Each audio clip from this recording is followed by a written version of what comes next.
Yes, sir. I will give, sir, the two names, sir. Kami nga, hindi nga namin basta-basta makuha yung kwan kung walang predicate crime eh.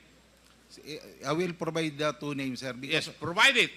Otherwise, I will agree with the Honorable Paduano that you should be cited in contempt.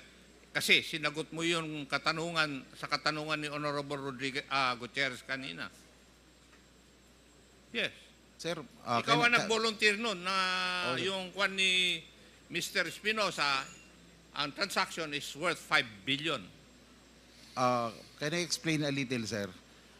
Nung binigay po sa akin yung information, Hindi kita tinatanong. Ang tinanong ko lang sa iyo is, did you ask for the details or binolunteer ng AMLAC?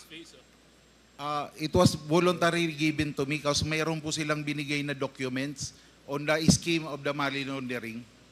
Nandito po sa cellphone. Yun po ang binigay. Thank you.